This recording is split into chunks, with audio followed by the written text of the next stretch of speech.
everyone. Welcome to Stuff I Never Learned from a Schoolbook. If you're looking at the bearded one, it's normally a Monday night, but tonight is a Thursday night, so we have a special edition show tonight. It is 7 o'clock still Central, 8 o'clock Eastern, 6 Mountain, 5 Pacific, 2 out in Hawaii, 6 a.m. tomorrow out in Indonesia, and anywhere between 9 and noon tomorrow out in Australia. Welcome to everybody who's going to be coming in. If this is your first time here, welcome to the show. My name is Tom Springer, as I said, and I am the host of Stuff I Never Learned from a Schoolbook. If you're a repeat offender, then welcome back to the show. And believe it or not, I have on more people today than I did last Thursday. So I'm just going to throw the rest of the P.E.R.S team in here. We're missing one that was on the initial commercial, but to supplement that, we decided to go ahead and add 3 more. So hold on tight. Here comes everybody. So just say hi to everybody. They're all coming in one mass group. So little Miss Connie, and then finally Jerry. So hi, everybody. Welcome to the show. Hello. Hi. And Bill, just so you know, yes, you're being watched because you're better half. Yeah. Down there watching. So. There she is. And everybody who is on the team, this right here is my wife saying hello, the other member of P.E.R.S out here in Nebraska. So yes, this is everybody else that's on our team that from Georgia and Florida. So yes. So anyways, welcome, Bill. Welcome back. Everybody else, welcome to the show. Thank you for being here. I appreciate you all being here. As Bill says, this is amazing that we can get everybody in one place at one time because he can't seem to do it on his own. So really what I called you for here, we're not even live. He just wanted to hold a meeting. Everyone's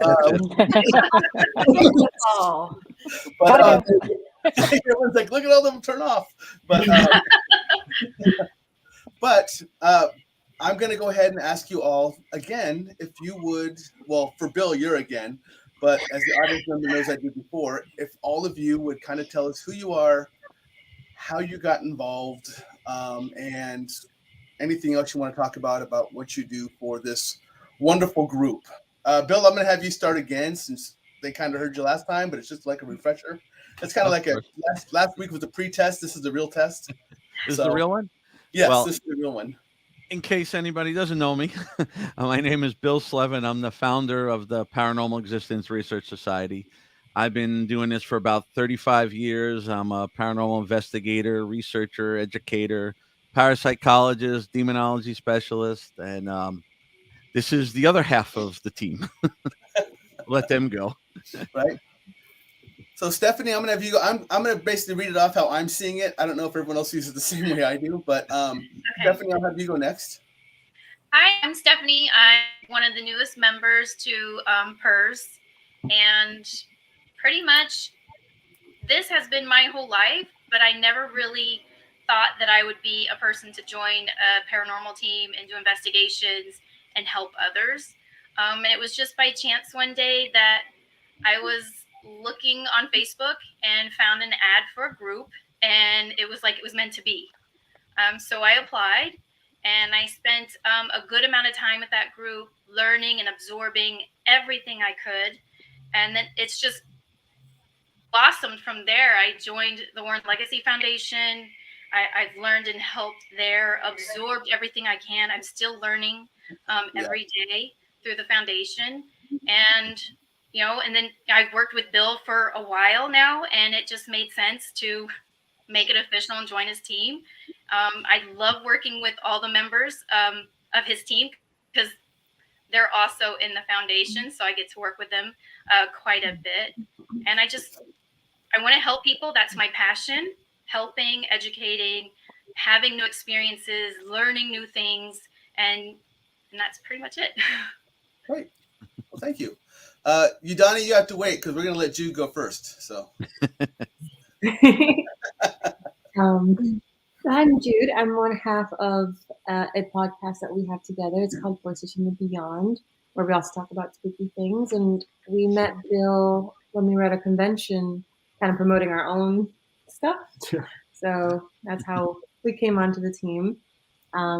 As far as like my interests, I have a doctorate in psychology, so I'm very interested in seeing how people take, knowing how the mind works, and I guess what I add to the team is just like seeing if there's like what's the psychology behind what's going on. Maybe there's something going on there, and kind of that. Awesome. Donnie? Yeah, I can talk now. Okay. Well, I'm the other half of Voices from the Beyond. A little bit more about that. We do horror movies, cryptids, general scary things. We've been doing a lot of panels at conventions where we do trivia. Oh, yeah. Nice. As for myself, I'm an IT major, like Bill. I help with, I'm trying to learn the technical side of things with the team, but I've had a passion for the unexplained since I was a kid. Every book in the library that had to do with anything remotely scary, I checked out and read. I never thought I'd be part of a team, and this is kind of like a dream. Mhm. Nice. Beautiful. Miss Renee, you already have a fan over in the comment section. It looks like Beverly said hi to you. So you already, apparently everyone already knows you. So, but if you'd introduce yourself and let us know everything about you. All right. Try to keep it short here. We got so many of us in the team. Hi, team. I'm kind of new here a little bit. Some of you I'm seeing for the first time. I think it's been about 11 years now, paranormal investigating. It started out, I think, as a lot of people that get into it, you had an experience somewhere as a kid, as a house you grew up in. So I had one of those experiences. So I knew there was something there. I knew that something existed. And I happened to stumble upon a group in California called Ghost Posse and learned a lot from them and that group there. All the tools, tricks, different equipment, things like that. And that team, actually, we went to a lot of famous places. So I've been all over from Washoe Club, Waverly Hill, USS Hornet, Queen Mary, just Clown Motel, Goldfield, but I kind of been everywhere. So that's kind of what my goals were, was just to find all these really cool places. Had a lot of neat experiences. I don't think anyone ever believes me when I talk about it, so I just tell them, come with me. Come with me. The only way I can prove this to you is to come with me, because there's no other way. But I just, to experience what I've experienced, I feel a lot of people, I feel special because a lot of people don't get to experience that, and I know. So, Right. Exactly. So it's kind of cool. That's it. So it's funny because I get to sit here and I get to watch everybody do their announcements, and like Bill, he's had to give his announcement a few times, so he's just ready for it. But like Stephanie, you could tell that she was kind of like, okay, I got to do this.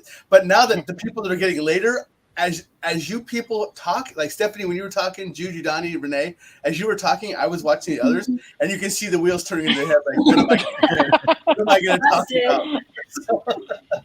about? I'm kind of used to it now. Right. All right, Michelle, you're up. Okay, so my name is Michelle Barker. I just came on. We're part of the Georgia team with Stephanie and Kelly. And I'm a psychic medium. Been doing this for, gosh, I don't know, probably 40 years. That just gives you my age. But anyway. 29. Right, exactly. Part of paranormal investigation teams throughout the years. Done private home investigations, historic sites, cool sites, battlefields, things like that. Helped people I work with. And I'm also one of those that say, you won't believe me unless you go with me, because you tell people these stories and they just look at you with this blank stare on their face like, what? And so I love it. It's just part of who I am, what I do. And I'm looking forward to really getting involved with the P.E.R.S team and doing whatever I can to help people. Absolutely. Thank you very much. Tammy, fresh off your grandkid adventure. Fresh off the grandkid adventure. Hi, I'm Tammy. I'm located in South Florida near Bill. I haven't been involved in paranormal investigating for 40 years, because I'm only 20. Actually, what initially piqued my interest into paranormal is my dad passed 9 years ago, and I had just kind of a little situation there after he passed, and I think for myself, I just wanted to learn more and know more. I really wanted to know I was going to see him again. Right. I think that was probably the biggest thing for me, which started the intrigue. And later on, I found Bill and became part of P.E.R.S. It's it's super cool. uh, yeah, I don't know what else to say. I mean, it's a cool thing. My grandkids do love telling everybody that their grandmother is a paranormal investigator. Yeah. So I score points there as the cool grandma. But it's just extremely intriguing. I love doing all of the historical research on the cases. That's my sweet spot. I go down a rabbit hole. I absolutely love it. Yeah. Thanks for having me. Yeah, and I'm the opposite way, because I tell people I'm a paranormal investigator and that I'm also a psychic and a medium, but I work for the government. So you can imagine how well that goes over with that explains a lot. So that's yes. So they're like, wait a minute, hold on a second. So Kelly, with the awesome logo behind you, go ahead and introduce yourself. Hi, I'm Kelly, and similar to both Stephanie and Michelle, I am very new to the P.E.R.S team, like 24 hours new. I've been working, so I'm part of the Georgia team with Stephanie and Michelle. I've been working with Bill through the Warren Legacy Foundation, of which I'm also a member. And I got interested in this as far back as I can remember. I always felt like I had this weird sixth sense about a lot of things. Right. And as a teenager, we were renting a house, and it was haunted. There was some really strange things that happened in this house that could not be explained. Of course, my father traveled a lot. Probably not a good idea to go see Amityville Horror when you live in a haunted house and you come home and it's raining. So even my father, who is a huge skeptic, had to acknowledge that weird stuff was going on. We broke the lease, moved. I was also one of those kids that loved every Stephen King, Robin Cook novel. Anything weird, I was there. Right. And felt very blessed to be invited on a team a couple years ago. Learned a lot and have loved every minute of it. I love helping people. I love researching, exploring, and just seeing, how do you push the limit with things that you don't know about and stay calm, cool, and collected in certain situations, which, as we all know, sometimes is hard to do. Correct. And, I'm just so happy to be here, and look forward to learning as much as I can and getting to know everybody on the team. Beautiful. All right. So, Connie, you got to wait, because apparently I got to let Jerry go first. So you're last. Poor Connie. Apparently you're going to wrap up the show, and we're just going to end it. I know I always get stuck going after Connie, and I'm just like, well, this time I don't know what to say right now. See, now like the whole audience is expecting some like giant putting a minute. Right, and you're gonna be like, "Hi, I'm Connie." Right, and then you're like, really? We waited for that. We should do that. That would be pretty funny, though. She's really only been doing this about 3-4 weeks. Yeah, I don't know what I'm doing. So I'm gonna have Jerry go first, Connie. Sorry, but I'm gonna let Jerry go before you this time. Okay. All right. Well, I'm Jerry, and I actually grew up near you, Tom, over in Council Bluffs, Iowa. Okay. Don't judge, okay? I will not, I never judge the council. There's so many jokes about that Never. city. Anyways, so kind of like what Renee touched on earlier, most people have had experiences. So I grew up in a house that was haunted, and so that kind of piqued my interest in the paranormal. But I was kind of, I don't want to say sheltered, but I didn't realize for many years that you could actually do this. Like there's actually people that go out and investigate. Right. But it was always something I was interested in from the moment I found out people could do it. So I have been on PERS for a few months now. I'm over in the Tampa division. I live in Tampa. That And I'm sounds also in the so Warren Legacy Foundation as well since last year.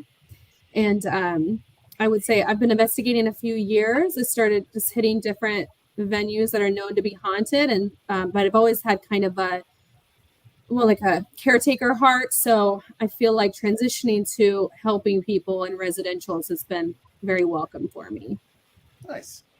Yeah, and I don't know why, but I knew who you were before I knew who you were. Mhm. Like when Interesting. when I saw your picture as part of the group, I go, I already know who she is, and I don't know why. Oh, that's funny. Yeah, because I even knew your name before I saw it. Oh, that's so funny. I wonder where you saw me at. I don't know. That was but the it one of those psychic things- part. That could be. That could be. Maybe it's the psychic part. I did it to one Maybe other you person. saw me around, like maybe you came into somewhere I worked sometime, It could have 15 been. years ago. It could have been. I have that kind of memory. So yeah, and Nikki's saying that I have done that with a few people. I recognize the person and I know the name even before I meet them, and it's really weird. Oh, that's Psychic. funny. Because I did it with someone in Canada, as a matter of fact, and she was like, "No, we have never met." I go, "Yeah, but I know who." And I actually told her name right ahead of time. I go, "I know you. Your name's Joni," and she was like, "Wait a minute, we have never met, but I know who you are too." So it was kind of that weird connection. Oh, that's that wild. seems to happen. So, all right, let me get ready for some. Hold on, Hi, I gotta take Connie. a break first. We're building it up too much now. Drum roll, please. Okay. Timer. Okay. Put her on the spot. I'm nobody. So I'm Connie Koenig. I'm a clinical, interpersonal, and transpersonal hypnotherapist. I do a lot of past life regressions. I'm an Usui and Karuna Reiki master. I'm a psychic medium, ordained minister. I'm a full Mesa carrier shaman, trained in the Incan Peruvian lineage of the Carol. I'm the owner of Sacred Space Spiritual Center, where I do shamanic healing and hypnotherapy in Brandon, Florida, as well as mine. I am the team lead for PERS over on the west coast of Florida. I'm in Tampa, the Tampa area, with Renee and Jerry. I do all kinds of things. My latest project that is on Amazon is Sitonga, Bigfoot, Spirits, and Faith. I have something else coming out that hasn't been released yet that's very exciting. I do a lot of podcasts. I don't know if I'm forgetting anything, but I've always been into the paranormal ever since I was a little kid. And I was very fortunate because my dad was very much into metaphysics and karma and reincarnation and stuff like that. So I grew up being very supported. And my dad and I would have, lengthy conversations about cryptids and ghosts and, all kinds of things. So I started my adventures very, very young, into horror and all that stuff from a very young age. One of my first big adventures, I was a teenager and I went to an abandoned hospital with some friends. And so that was kind of like a regular thing that we would do. Do not trespass, kids. It's against the law. But, I've had some experiences, I was chasing the paranormal for a very long time, but I was also afraid and blocking myself because I didn't understand my abilities for a long time.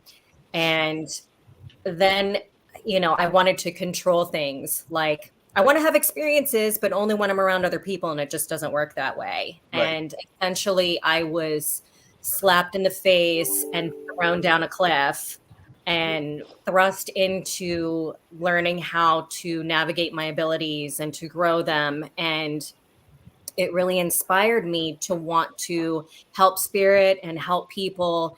And so I just went down this rabbit hole of learning. And that's how I became a shaman, or as I refer to myself, a medicine woman. I went through very lengthy apprenticeship in order to do that. So I do a lot of things with that, and that's a whole other long topic to get into about all of the things that I do. But I'm also part of Warren Legacy Foundation. I'm just, very excited to continue helping as many people as possible and getting to know my teammates and, just doing this as much as I possibly can. My life is just very paranormal, like every single day. Everything that I I do when I go to my office, it's I'm working in the spirit realm. So I'm very fortunate to be able to do that in my daily life. Very cool. That's it. That wasn't much. No, That was nice. See, this is why I love my team, because you have so many different types of people and so many different abilities, and just it's just great having everybody. I can speed walk. That is fantastic. I'm a golfer, so Just kidding. I really can't speed walk. I like food. Yeah. I can eat. I can drink.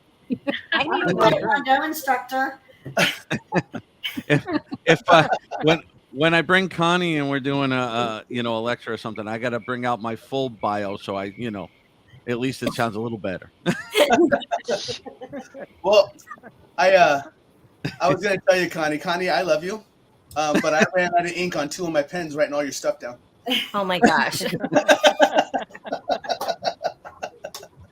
Sorry. Hey, I even switched. You owe him some pins, Connie. I've been on some podcasts where they must go to the website or something, and they read. Some of them read my entire bio. Oh yeah. that it's a lot, and I can't believe sometimes they read the entire thing. I read Bill's bio, and I took a nap and then finished reading it. So, it was pretty good. So. Wait, Bill, you gotta tell them about that podcast that had you on a couple of weeks ago, like who literally took 10 minutes in the beginning to read everything in your bio. And that's great, but I was like, wow. Jeff, gotta watch Jeff. We might have to kick him off later. Jeff, so everybody knows, Jeff is part of the 3-person management team of the foundation of me and Stephanie and Jeff. Nice. And yes, my wife is definitely more of the healer. She is. Hey, B. I had to throw her up there because I know she's part of this crew. This, Yeah. As I called it last week, the Motley Crew. So, so Jeff is also saying he's an experimental medium, the green swamp medium. He is an innovator. So, you may have to ban him later. So, that's all right. I got the button right here. I'm good at this. all right. So, he wouldn't be my first one. So, all of you come with a great amount of knowledge and experience from one form or another. So that really does make this team very diverse, which is very cool because I've seen other teams and they all kind of do the same thing. And it doesn't give them the opportunity to help people the way they should, or just do the work that they should in order to do what needs to be done. They'll just walk in with yeah, sure, Jeff, we'll see. But they'll just walk in with, like, if something, for instance, like what Bill and the team does, when someone calls and they need help or they think they need help and everything gets done beforehand, a lot of them just walk in with all their equipment and go, where's it at? Let's take care of it, because that's all they know. Yeah. They don't have the planning and the background behind it to where this group does. And remember, this is only for people who are in the audience. This is only a little more than half the group, that's out there. So I'd like to point out real quick that anybody who's been to some of our lectures and stuff, they're probably all going to think I'm lying, because I always used to say I like to keep a small team. Right? Somehow we're like 20 people now. The team has exploded. We're spread out. Yes. The team has exploded. And people are going a small team compared to the Florida Panthers. I mean, what are we talking about? Exactly. Well, when And I was doing that, it was pretty much Ben, Sarah, like right. Allison, Daniela. You know, it wasn't many, and So now it's kind of you have to take that little piece of knowledge out of your description now and just kind yeah, of toss it to the got side. it. And we're kind of you kind of said we're kind of the a mid-sized team. So Yes. The only one missing is Cassia, who is our yeah, international team member. yeah, and that's just backing this up. But truth be told, PERS is one of the most professional teams I've seen. They have great ethics and great people. That isn't a joke. So, and then he says, "LOL." So make up your mind. We could keep him on now. If you take off the LOL, you can keep him on. Right? And then Nico says, "This is literally what I want to bring everyone and their skills together." So for my guests, the reason I put these up here and I read them out loud, for the most part, when people say hi and stuff, I really don't. But for the comments, the questions, and everything else, I will read it out loud. And it's simply because I have a lot of audience members who are only listening to us. So if I ask a question or make a statement and you give an answer, I want them to understand what the question was or what the statement was that you're giving an answer to. A lot of people listen to us. I've received emails saying, "Hey, I listened to you. Can you please read this stuff out? Because sometimes I'm confused about where you're going with this." So now you'll understand. So, and Jeff subtracted his LOL, so we're good. We're all good. So besides the Georgia team, because I know 3 of you here are Georgia, and you just kind of got onto here. Besides you 3, who's really the newest? Stephanie, is that you? Are you the newest? I came on first. I think between Kelly and Michelle, they are the newest member. I think they came on at the same time. Okay. I wasn't quite sure where we stood on this. I mean, that's just a question for me, not for the audience. Everybody else got to ask a question. So everybody else here pretty much almost came on around the same time. Yeah. Yeah. Okay. Tammy, I think a little bit before. Everybody on this square. Yeah, and then all of a sudden everybody else came on. Yeah. Everyone was like, "Yeah, I think everybody on this on the square." Yeah. Yeah. Some people have been bugging. But yeah, no, Stephanie, and Daniela, who you had on last week, on the show, are part of the admin team for PERS. Yeah. I don't know if that's the entire team or in different areas, but yeah, Stephanie's been on. Yeah, Stephanie, Tammy, and Daniela. Yeah, they're like the admin team. So all the cases go to them, and then it gets distributed out. So even though Stephanie's in charge of Georgia, and Tom's in charge of Nebraska, and Connie's in charge of the west coast of Florida, and so it's kind of like all over. But we had to have some people to kind of organize it. Yeah, and I think I probably have the easiest because out in the Midwest, it's literally me and my wife. So that's kind of easy for us. Yeah, because I am actually. So some of my audience, I have a lot of new audience in here, so I'll share this with them too. But it's also for the guests on here who I'm part of the team. I've actually only been doing this for a year and a half. I literally had my awakening about a year and a half ago. But they hit me like a ton of bricks, and I can do a lot of stuff out of nowhere that I don't know why, I don't know how, it just happens. So it's quite a task to be asked to lead the division out here in the Midwest, which is kind of cool because I've done investigations, I've done readings, I've kind of done a lot of everything. I've even done one for Bill as part of PERS as I've been out here. But it's been kind of an interesting ride knowing that we're a 2-person show out here, but it's nice to know that we have 17 other people or something like that to reach back to if we, when we need to ask questions or we need help or anything else. And I would, it's nice because I know that I will never do anything on my own. And that's beneficial to me because I'm still in my learning stages. But the good news is I'm a very quick learner. But if I have questions, I can go, all right, look, this is what's going on. This is what I need to do. How do I go about doing this? And I'm comfortable enough with the team to ask those questions. And that's what I want the audience to know is this is what we do. This is what the team's here for. we really haven't really told anybody what we actually do. Bill, describe what the PERS team does. We just get together. Well, we are, besides public investigating, we're residential specialists. So we go in and we help people in need that believe they're experiencing some sort of paranormal activity. And the cool thing, like what Tom was just saying, is just because Tom's in Nebraska, Stephanie and Michelle and Kelly are in Georgia, doesn't mean they're not part of anything. So when we get a case, you may not have, if you're from Florida, you may not just have Florida people, on your actual interview. They may be obviously the ones most likely going to your home if we go in, but we'll have everybody on there and everybody is part of this so we can consult with each other. That's why, I mean, with all the abilities Connie has and Stephanie and Michelle, and everybody has, Jude, not many people have an actual licensed psychologist on their team. Thanks, Jude. And if anybody out there doesn't know, I work for a psychiatric drug and alcohol treatment facility. So I've been there 10 years. That's where we met all of us. Yeah, that's yeah, exactly. We're all patients. Also, when I'm not working with the team.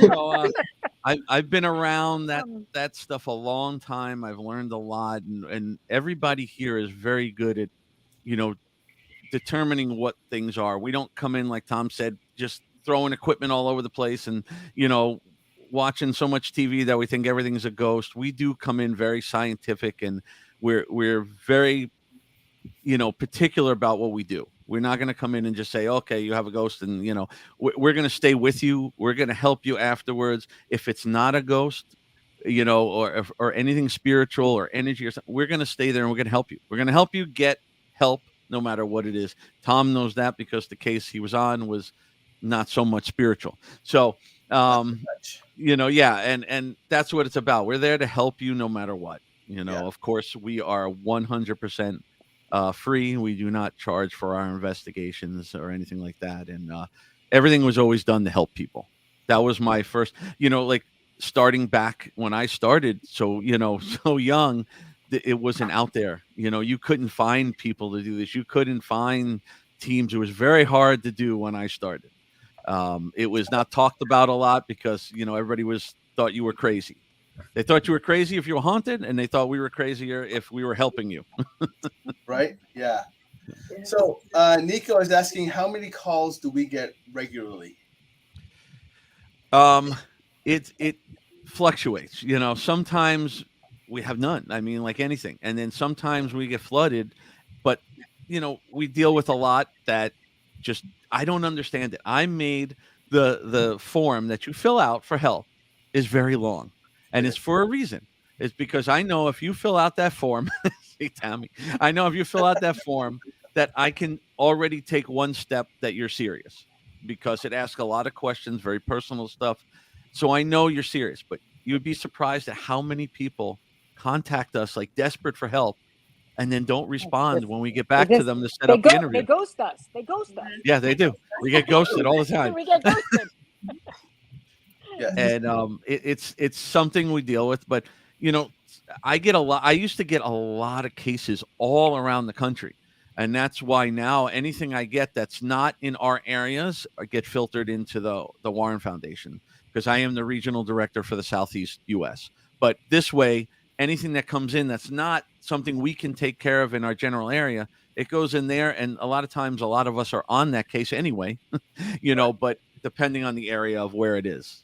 So there's a lot of people on there too to help. So I have a lot of comments, Bill, about one of your expertise. And Jeff is bringing it up, and I have a lot of comments after it. So I'm going to go through them all for you. Jeff is saying that you are doing groundbreaking research on aliens. All right, might have to kick him out soon. And he says that you love them. You're out of here. Spray. And he said Here's that the ground. Here's the groundbreaking.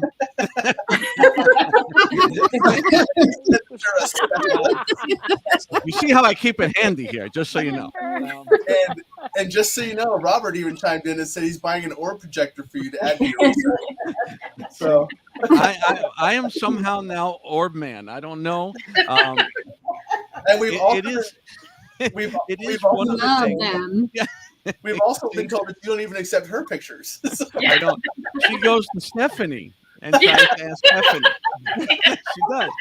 She does. True story. No, it's one of the things I do talk about a lot, either on podcasts or when we're doing lectures. And you can see, honestly, a lot of people take it well at the lectures.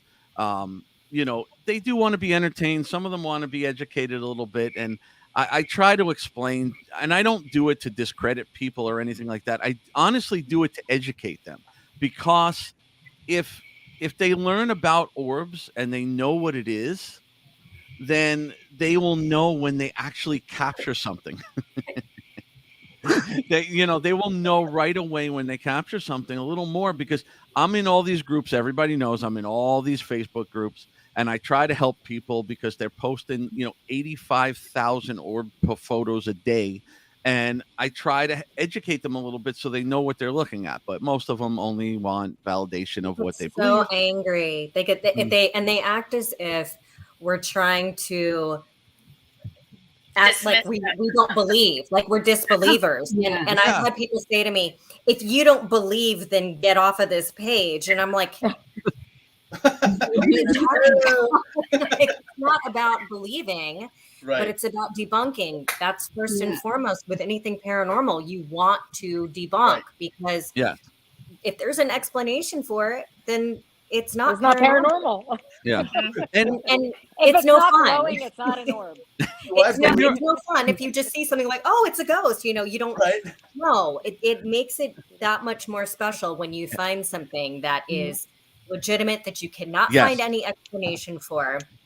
That's what gets you going. That's the exciting part of this. Yeah, everything is though. It's kind of entertaining, but at the same time, you're like, really, on some of those things that you see on there, right? Some of them they will die for their cause. Like they want to believe that evil face was etched in their wall, or just something. Yeah. Yeah. Yeah. Yeah. Oh no. We're not even going there right now. No, we'll tell you later. See, I knew there was an inside joke there. So Jeff is asking a serious question. Who knew? Have all of you noticed that paranormal claims have gotten darker in the last couple of years? Yeah, everything's a demon. Everything's a demon. Don't you know that? Everything's a demon. Yeah. Well, and I will say that when I was a kid, part of my fear was because I was feeling things and I was not able to discern if something was good or bad. It was just different. So, it's like I'm automatically just jumping to, okay, this is bad, because I didn't know any better. I didn't know how to tell the difference. And so, I think sometimes people don't understand when they're having an experience. Spirits can be angry, they can be sad, they can, have a range of emotions, but that doesn't mean that it's demonic, and it doesn't mean that it's evil, and it also doesn't mean that, something trying to get your attention is trying to hurt you either. And so I think it's just, because this is coming out more and more and more people are getting involved with it, and the misinformation just spreads like wildfire. And so it's just, especially with people saying like, oh my God, I feel exactly what that is. And that's, an evil demon, and you need to call a priest right away. And it's like, no, that's dust. And that's what Nikki's saying right here. She also says because movies and TV shows dramatize the demons so much. Very true. It's confused. It's confused a lot of people. And I don't go against TV because it's entertainment. Look, I'm on some of the shows. I've been on some shows. So I don't go against TV. It is, but you have to understand the difference between entertainment and reality. And a lot of what they do is enhanced for entertainment. Same thing with the internet and YouTube and all these people. Oh, go on YouTube. They're real shows. No. A lot of them are not. Nobody wants to sit and watch a room of people sitting there for 5 hours with nothing. Yeah. Right. You got to drum up some entertainment. Yeah, and if you go into these Facebook groups, you will see it 100%. Because when somebody posts that orb, that piece of dust, and all of a sudden you will watch the handful of people that have knowledge that will come in and explain to them. Most of the time, like, I'm very polite and I go in great detail of what it is and why it's causing it. You know, some aren't so nice, but other than that, you will see 50 comments, like Connie was just saying, like, that's a demon. You should get the hell out of there. Like, Yeah. like they come and they don't realize that they frighten people, you Right. know, and people want to believe so much that they start to listen to them over people that are rationally explaining something. You know, I've been told everything you can imagine. I've been told, obviously, you've never been on an investigation. Okay. You know, I don't know what to say to some of these people. I mean, I've written a whole paragraph explaining something and they just go, I disagree. All right, then. But they want to believe they want to believe they have something special, but Yeah. it's the pareidolia is probably the worst I see on this group. And oh my God. And I get messages all the time from a lot of my members. Either I'm grabbing the popcorn because they're watching it, or Allison's usually yelling at me, "Stop arguing with that person." I think that like humans have to understand that and look at it as we all fear things we don't understand. That's human nature. So the moment that they don't understand something, they instantly fear it. And therefore, if I fear something, it has to be scary, therefore negative, therefore evil. And they're not putting it as like, I could be scared of this and it'd be super nice. Like I was scratched once in a Amador County jail. And the first thing I did was I didn't think of it as negative. It could be the only way they can reach out to give me a message to say that I'm here. You know, it could have been the only thing they can do. So try not to think of it as negative all the time. And demons. And he yells at me all the time. Stop wasting your time. And people understand that demonic is there. It's just rare, you know. Yeah.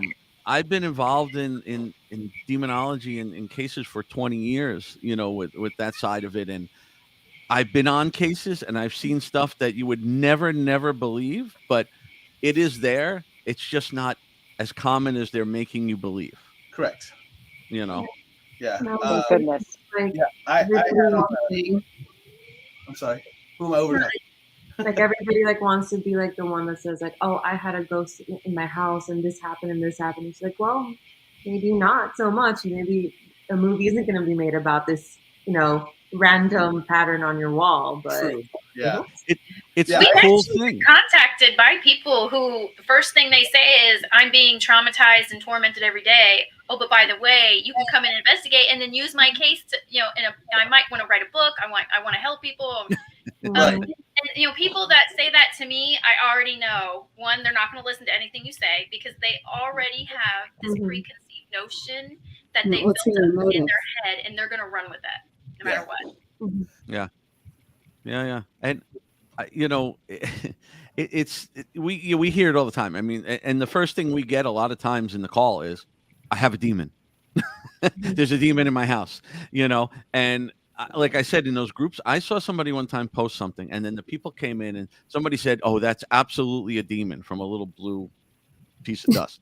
And it's absolutely a demon. And do you know that the person who put the post up there responded, "That would be cool."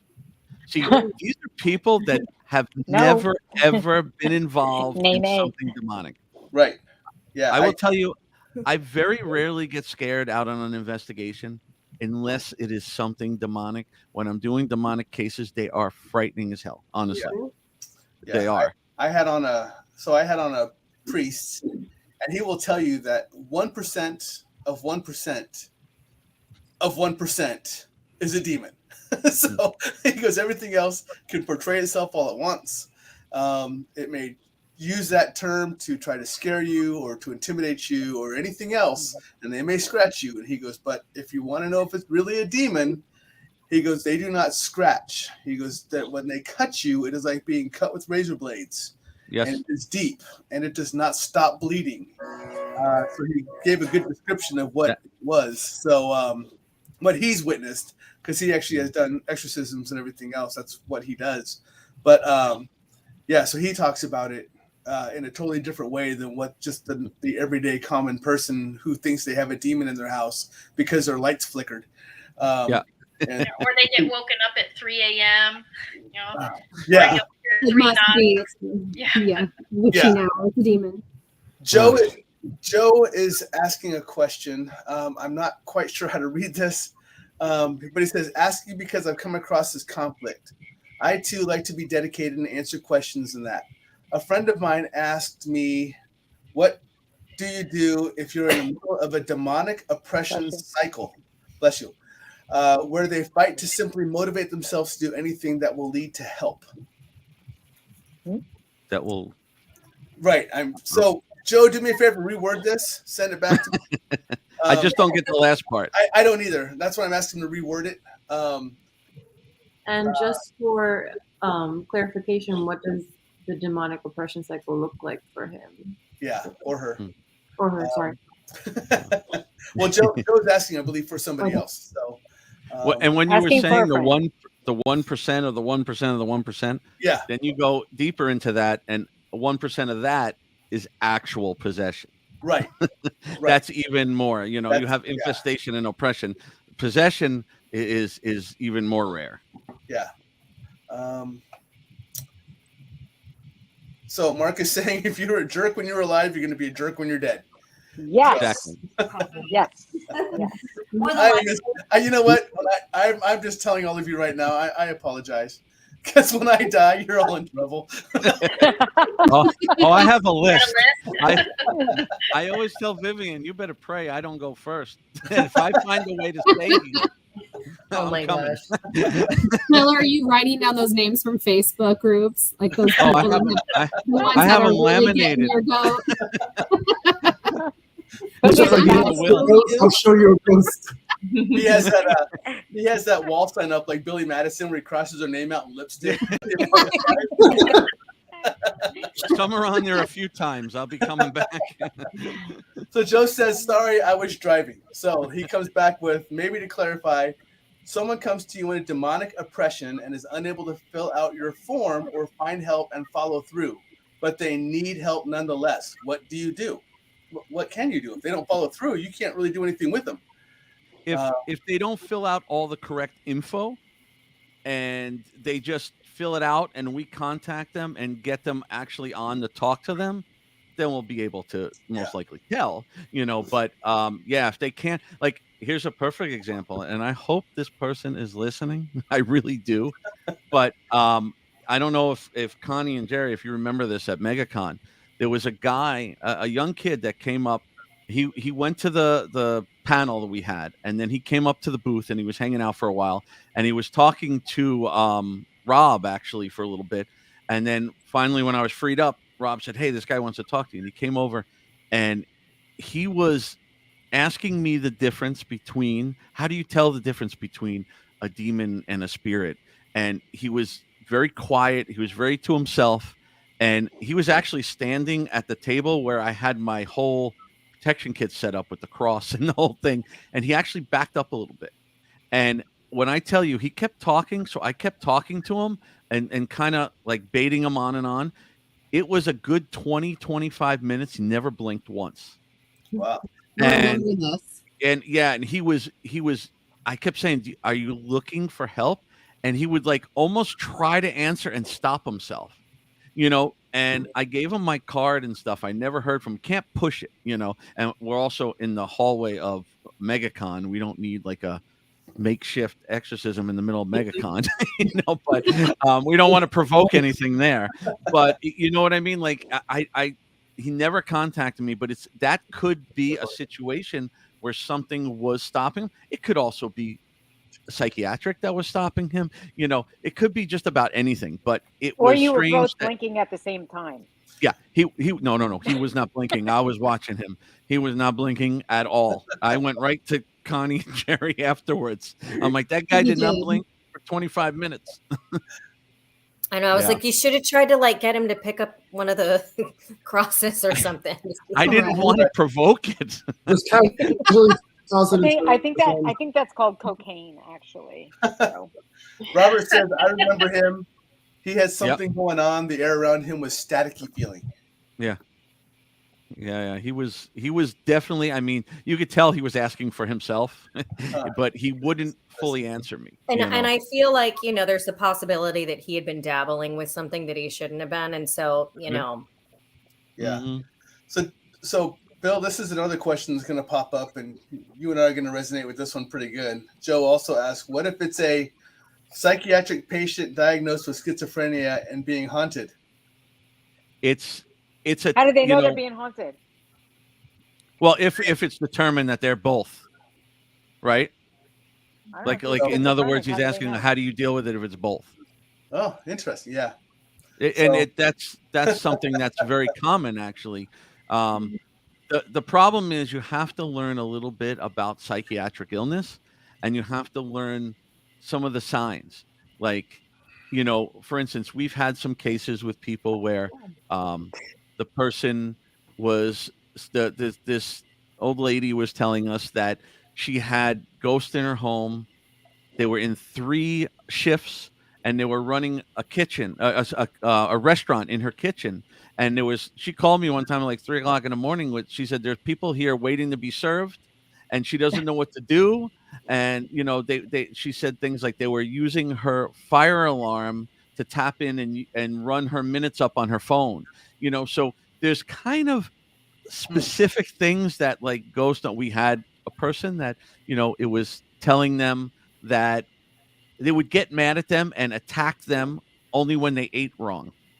Right. And, again, we don't have 100% science on this, but in my education and experience and stuff, ghosts don't tell you to do things like that. Demons don't tell you to do things like that. They don't really give a crap what you're eating. It's not really like that. It's not that they're trying to, there's little signs. And I would say voices, when people say I'm hearing voices, there's a distinguishing thing of, do you hear voices inside your head or do you hear voices calling at you from outside? It's a little different. If you're hearing them inside your head, we're most likely leaning toward the psychiatric. But there's a lot of little signs like that you have to watch, and you have to learn about, and I'm sure Jude understands this. You have to learn about psychiatric illness and addiction. You have to convince people to be honest with you when I preach that to people that are looking for help. Be honest with us. Just because you tell us you're a meth addict or you're a schizophrenic, and we're not going to write you off as that's your problem, because it could be both. Right. Mm-hmm. And we need to know everything you're doing, every medication you're on, everything you've ever been diagnosed with, to fully understand and get you the correct help. Because actually, Bill, right? If you have any of these issues, conditions, or what have you, and you're more vulnerable, sometimes you're more open to have something come through to you. So exactly. Just because you're a meth addict doesn't mean that you don't have, you're not having a paranormal experience. But having the truth, getting all of the information and being given the truth helps us understand exactly what we're dealing with and what we need to do to help you. Right. And even if somebody's house is cluttered, or if they are hoarding, that's something that we need to know as well. And we're not here to judge people, but when somebody is coming to us for help, we've got to ask all of these questions, and it's for good reason. And like Tammy said, we need to figure out the best way to help somebody. So it's important for people to be honest with us. I don't know how many times I've had people lie about being on medication, and I'm like, I know that there's something going on, and then you go to their house and you see all their pills, sitting out there. Yeah, I've had that many times, and again, we're not looking to judge you. We're not looking for anything. It's important because we can't help you the correct way, and that's why a lot of the teams out there, they need to learn this stuff. I got to stress, there are 2 different things. There's public investigating and there's residential investigating. Yes. Mm-hmm. I don't care if you've been watching, 72 hours of Ghost Adventures and now you want to go investigate the local place. That's all fine. But don't go to somebody's house, until you know what you're doing, because you're playing with people and you're playing with a totally different level of a person and what can be affecting them then to the local cemetery, And yes, Vivian's talking about energy. And a lot of people don't understand that everything's energy. It might not be spiritual. It could be energy. Well, energy is spiritual, but I mean, it might not be a spirit. It could be energy in the house caused by, like Connie was saying, clutter. It could be many things in there. A lot of people don't know that in parapsychology, they discuss that poltergeist activity, a lot of it is caused by teenagers, their energy, especially female teenagers going through puberty, that their energy is so strong. I'm just saying, it's data. But the energy is so strong that it actually can move things in the home. And if you change the energy in your house, you declutter. And I know my wife's going to get on and say something. As you could see, I'm not decluttered. What anyway. could she actually say? This is about that, organized Bill? clutter. I just want to point out. That's This is organized clutter. Wait a second. Because she's going to get on and say it. But Liz, I got you on this one, 100%. Organized clutter, nay. yes, all those things help and change the energy in the home. Yeah. And people have to be willing as well to work with us when we're making suggestions and really trying to help somebody. Sometimes people are very resistant to what it is that we have to say, but we're not saying it because we're judging somebody's lifestyle. We're saying things because we're trying to help them to remedy the situation, because we can't just come in, get rid of your problem, and then guarantee you that it's not going to come back. It doesn't work that way. Right. True. And sometimes where's my magic wand at? Yep. Sometimes the clients People themselves need healing. And again, it comes down to the TV. People watch too much TV and they don't realize. So when we come to them and say, listen, we need you to declutter your house, and we need you to listen to some uplifting music, and we need you to think positive, and they look at us like, well, what about the damn ghost? Come get the ghost. Like they don't understand that this is really going to help. The ghost would like a little bit more moving around room. Right. That's I all. think you're doing all right today, Bill. They're feeling boxed Yes. in. Besides Rob being on the team, he also works with me. So Yeah, true. So we do have a handful of questions that I kind of marked. I'm going to go back to them, and we can take these one at a time, obviously. Nico's asking, how do you know when a case is demonic? who wants to take? I'm at Anybody else want to take it? I'm talking too much. 1.1%. Yes. Well, That would not be my first thought. That would probably be my last thought. well, There's if a certain case markers is in demonic cases. Yeah. And, there's questions that we ask, and there's signs and symptoms, and also, feelings. So, And- go ahead. And like, no, I was going to say, no, you're 100% right. And also, when you go in, if you thought it was a ghost in the house or energy in the house, and you go to cleanse the house with sage and Palo Santo, and we use singing bowls and all kind of stuff for energy, and that is not going to do anything to a demon. A demon, again, everybody studies different styles of, demonology. I was raised Catholic, so I am more on the Catholic side of demonology. I can't say the word today. They respond to religious provocation. So and this is why also we tell people to learn a lot about different things, because if you go into a home, when we've had some people that we all know and we've dealt with, they go into a house and they go, okay, they think something's here, and they start running around and just throwing holy water everywhere and stuff like that. If there was anything demonic in there, it is now going to come out and be extremely pissed, and they are not going to know what to do with it. So yeah. So there's a lot of markers, and you have to be careful. Don't provoke things. Yes, I would use things to provoke it, to learn if it was demonic, but you need to have somebody in there that knows how to handle it. But most of the time, it's not demonic. All right. Even though There he is. everybody wants to talk about it. Most of the time, it's not demonic. Yes, somebody online was like, they don't like the smell of sage, so they'll leave. Yes. Like, Right. Yeah, they'll leave and they demon come is gonna right be like, back. oh, ew, I don't like this. No, I'm getting I out of don't like here. the smell of sage. Also, none of that will help a mental illness. So if you go in and you don't know about mental illness and you try to sage a place and the person's schizophrenic, you're only going to make them worse by now making them believe they're haunted, and you're not helping them. Yeah. That's why it's important to know and do all the research beforehand instead of just walking in there like a lot of teams do. Yes. Listen, I've had, excuse me, Tom, I've had, you know, when they fill out their applications and they give their whole background history of what they believed has happened in the house, and like literally itemized, this has happened, this has happened, this has happened, this has happened. But when I go through and do the actual research on the property, like I will call past homeowners that they say this has happened, and I find out like 95% of the stuff that they have thought that they know is incorrect. You know, so you know the mind is a powerful thing, and facts are facts, and you know, I think you know, a lot of that plays into people's psyche when they think they're either having a demonic energy or even a spiritual energy. You know, sometimes it's just the pipes. You know, it's like sometimes it's just a zebra. Sometimes it's just the pipes. House So, is 1921, and you know stuff happens in an old house. Yes. stuff happens. Just- yeah.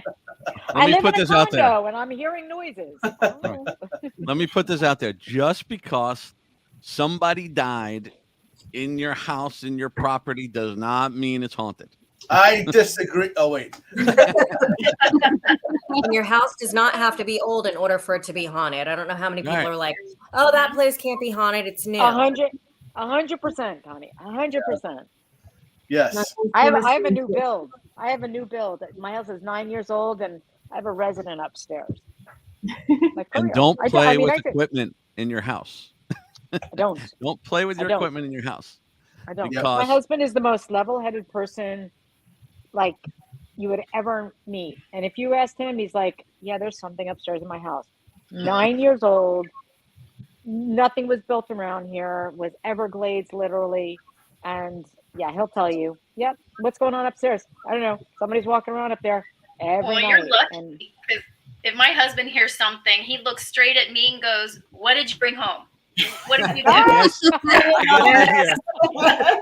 Yeah, that's the first thing he says. Like if I'm like, "Oh, honey, did you see the door open by itself?" He will look at me dead in the face and be like, "What did you bring home?" And he's like serious. So I don't tell him anything. Like if I hear something, I'm just like, I didn't hear it. Yeah. you know, 9 years ago is when my dad passed. It could very well be him upstairs in the guest room. There's a nice big, you know, a couple king bedrooms up there. So it could be him for all I know. But I'm just saying, it's a new build and something is upstairs walking around in my house every night. So you're right, Connie. Doesn't need to be an old house. Need to charge like him rent, Stephanie. Tammy. Yeah, maybe there's No, one. I'd love him to be here. Are you kidding me? If I knew he was here, I'd be the happiest person in the world. Happiest person in the world. I'm so like Stephanie. If there's any sound in here, I am so getting blamed for it. So getting blamed for it. I know. That's because you I have all know. those freaking dolls. Yeah, Vivian will she'll text me. Oh, she's like, "Can you take a look and see what's going on?" Yeah, she can you will. get him to get those dolls out of the house, please? Oh, But I don't think any of his dolls are haunted. Yeah. Yeah, but Vivian does not like them, and he keeps bringing them in. No. I I have only have haunted- two. I have imitation dolls. They're not haunted Doesn't dolls. matter. She doesn't like them. has nothing to do. Are they American Girl dolls, Bill? You can tell us. Let's be honest. Do they have Let's be that? honest. How many Ouija They're boards haunted Barbies. Okay, they're haunted. Oh yeah, they're haunted. Just so we can have this little collection. Haunted Powerpuff Girls. Right. This is a Barbie with missing arms. I have- That's what it is. I have Robert the doll, and I have an imitation Annabelle. That's it. Annabelle Although the Yeah. Annabelle did come from somebody from like 100 years ago, so I have no idea. does not. Your wife doesn't like them. But No. you never know, because when Steph, that case, it was a Warren case about a year and a half ago, and it was a mom and her son, and the house had a lot of clutter, but they had, we kept feeling stuff as we were doing, going through with the interview. The sun would not come on to the camera, but I did ask them to send pictures, and they had this like a Christmas doll collection of these antique dolls. And some of them just were like screaming. It was weird because at one point we asked, do you have like an antique doll that's been passed down in the family? And she was very reluctant to answer us. Finally, she admitted, yes, it had been passed down. Apparently it was in a box, and we told her to get rid of it. She was adamant that it wasn't the doll that was haunting. There were a few other items that we felt that some things were attached to it. And she was just very adamant that she wasn't going to do anything that we suggested. And that was kind of that.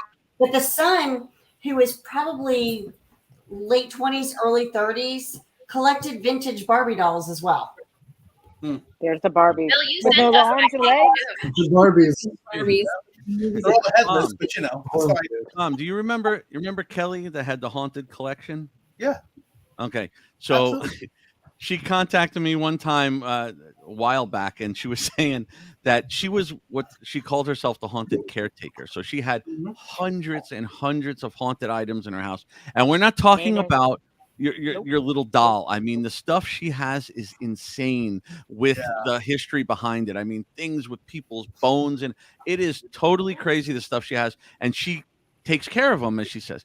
Well, she told me one time that she got something. I think it was a doll, though. I don't remember. But she said it's not liking her, and it's giving her a lot of problems and causing a lot of problems. She goes, would you want to take it? And I'm like, I'll be dead if I take that here. That's like here. This is disgusting. Smell this. Taste this. If I said that Kelly sent me a doll or anything, Vivian would lose her mind. She didn't even want to be near her table at the Phantasm convention. Vivian's coming to my house. Nope. No. But why? Why? So Why would she even be a caretaker of all these haunted dolls? I don't get it. We have a location here Ooh, in Omaha, and it's called the Museum of Shadows. I've been there. Tons of dolls. And it has like 3,000 different things that supposedly have attachments to them or have something associated with them because they come from something. And it's open to the public. You can go in and you can walk around, and each one has a little card that you can read about why it is and how it is and everything else. And they have this one large showcase in the back. In the basement, right? On the lower level towards the back. It's Yeah. got like a whole warning. Yeah, it tells you it's warning. They've got a warning. Go into this area at your own risk because people have had attachments, have been attacked. It's very creepy in that room too, I will say. Yeah, All right, and let's come. it's very interesting to go down there. You Get ready. Here we go. Shani's bringing hers out. Look at What's that. Connie's little friend? This is Miss Logan. Where's my Barbies? I didn't know to be ready. My phone is too small. I can't see what that is. Oh, You're flashing us, Connie. I know, it's like parental advisory. Parental advisory. Flasher. That's funny. She's not going to be happy. She's not happy about that. I never wanted to get there. That's more appropriate. Sorry. I never wanted to get a haunted doll. I was actually very against it. And I was like, I don't want any stuff in my house because I have stuff that comes in here anyway. And I'm like having to deal with it in the middle of the night. And that's one of my rules. Don't wake me up. Leave me alone. It's like my puppy. It was at an event, and there were a bunch of vendors, and I see a table and it said haunted dolls. And I'm like, oh, okay, they have haunted dolls. Sure. So I start approaching the table, and all of a sudden it was like a wall of energy just smacked me in the face. And I was like, okay, one of them really is. So I walk up to the table, and there's maybe about like 5 dolls, and I see her, and this energy is so strong. So I pick her up, and it doesn't change. I keep feeling it. And I'm like, well, maybe it's not you. And I put her down, and I went to pick up another one. And as soon as I touched the other one, that feeling completely went away. And I was like, oh, it's you. So you took her home. I took her. She was $20. She was $20, and but she's good. She doesn't have anything bad about her. And the story is that her name is Miss Logan, and she was a shame to her family because of her choices. And so she was estranged from them. And then eventually she ended up winning them over and enjoyed a nice long life. And now she just wants people to be happy and to be free and live their best life.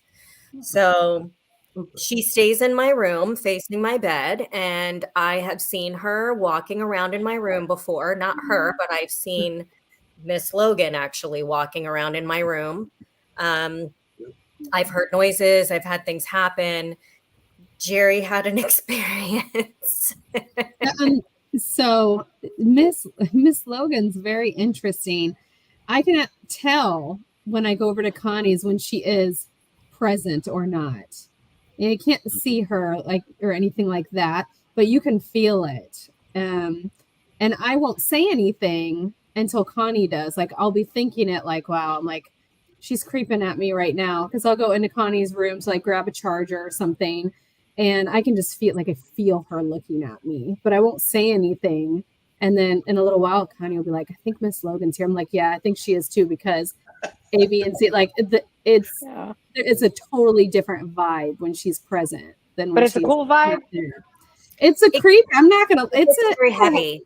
Yeah, it's heavy. It gets very heavy, but it's not bad feeling. It's just kind of intense. Kind of like when you walk into a location that has a lot of activity. It's not necessarily bad activity, but just somewhere that has a lot of activity going on, and you feel that heaviness. Yeah, I can feel if she's present.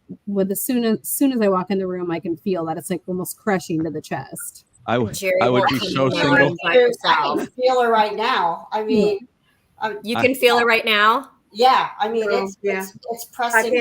I mean, just looking at her, it gives me I feel like she chose me. I feel like she chose me, and so I'm meant to take care of her. Well, and she's smiling that I'm acknowledging her, and that's making her really happy. But there's a lot of pressure right there. Can you put her forward? Because again, I'm on my iPhone and I can't see her very well. Hey, girl, hey. We think she was this regal type woman in her human form. She has some very strong energy, Connie, and you're correct. She's attached to you. Oh yeah, she loves you. I like her hair. I would be so single. You would be. You would. She's protective. Definitely would be. When somebody comes into the room, so I think she's just protective when Jerry came into the room. But I feel like she should be used to me by now, Miss Logan. She's like, you do not belong here. This is a place where she removes her clothing. You don't belong in here. Oh my God. My puppy's the same way. But it's almost like, I mean, the impression I get from her, it's almost like you just said it, Tammy. It's almost like a dog or a cat that has imprinted on you. And you're my person. Yeah. She doesn't want anybody being around you. Yeah. Even Jerry, even if you've been there lots of times, not going to happen. So I really won't be house sitting with her in the house, Connie. Okay, just so you know, she'll be going with you where you go. My friend, I had her in another room when I first brought her here, and I kept hearing sounds in the other room, and so I was just like, night. I was just kind of like, maybe I just need to bring her in here with me. So I did. I felt like it was Connie, are you single? No comment. Okay. I was just asking. I don't know why. I don't talk about that. No. I was just curious because if I had, well, my dog looks at my husband. So hey, nay, never mind. Go ahead. Next question. But she's fine with my dog. My dog doesn't care. I kind of feel like too that Connie kind of has a certain level of attachment to her as well. You think? I get that feeling. It's obvious. Yeah. I'd agree with. I would agree with that. Yeah, I think it's very cool. I mean, you know, she reached out to you when you saw her, and you reached out to her, and there you go, match made in I heaven. feel her right I'm now. glad you It's like, found. I'm glad you found each other for real. right now, I feel like she's literally got her arms wrapping around my whole body right now. Yeah, That's what I feel like. She And I loves normally you. don't hold her. I normally just leave her sitting. I need to get a display case for her because she's porcelain. I'm afraid she's gonna. as my puppy comes into the room. Sorry. Yes, We can go. that- We That's can go haunted doll shopping up at Phantasm while Vivian's in Brazil. I'll go to She's Brazil like, with Vivian. no. I'll go puppy Side note, shopping. Tom, that Yes. museum in Omaha, you know, so the museum he's talking about, it has like probably a couple hundred haunted dolls at least, and they're all lined up on shelves. Yeah. Do you feel like all of them are legit in there, or No. do you think, I was No. going to say, I don't feel When like, I because When I walk through there's only certain Yes. items that set me off. Everything else is just the story behind it is why it's in there, but not Yes. all stories are true.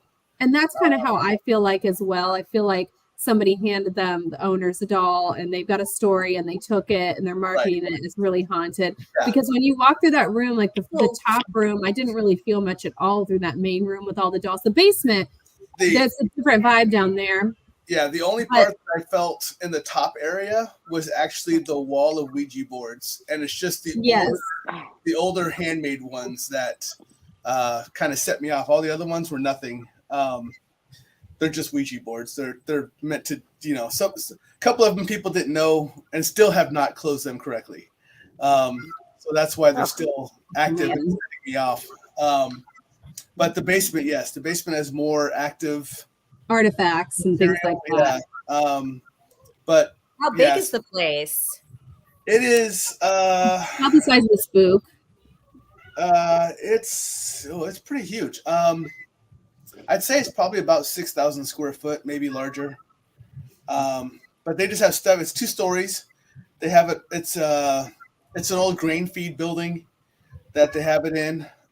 Back when they had the stockyards running through there, and it's just an old brick building, and they just kind of set it up, and it's mostly set up the way the lighting is. That gives kind of a creepy vibe because the basement's a lot darker. They give you flashlights. They give you the tiny little. Oh, that's cool. But no video photography, no camera. They won't let you do anything. Yeah, you have to sign a waiver. You have to sign a waiver, and they have cameras throughout the area watching you. Yeah, you can't take pictures of anything, nothing. You just walk. But you can rent their equipment to use. Yeah.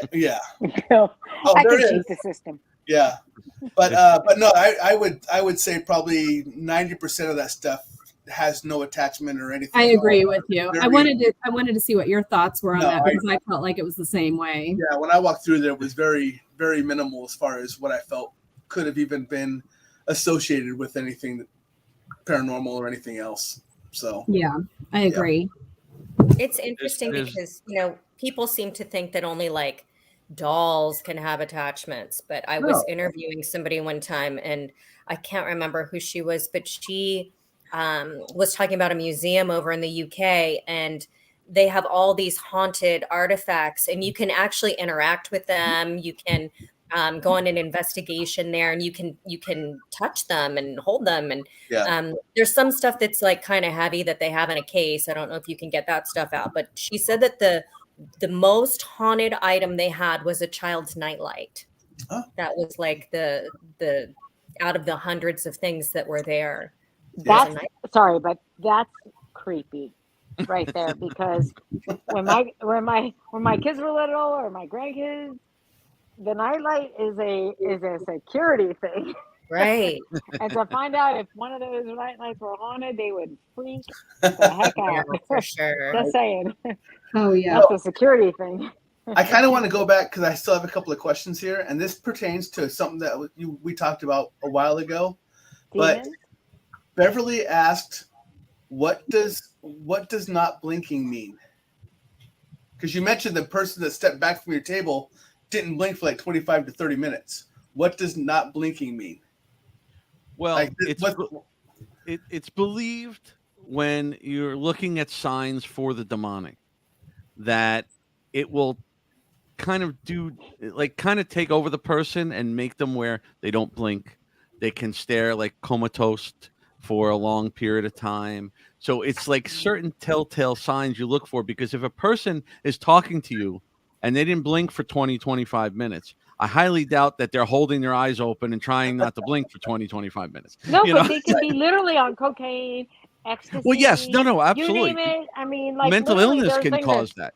Mental illness can do that too. Like a lot of our guys have very fixed stares. So yeah, that's the thing. It's you got to take all these factors in. But when somebody comes up and they're asking you the difference between the two, and they're just acting strange, he was acting very odd. He was backing away from the cross and all that stuff I had there, and then he wasn't blinking at all. His eyes were quite black. There's a lot of things that Did they glow red? Yeah, they were very red. No. Well, little horns coming out, but no.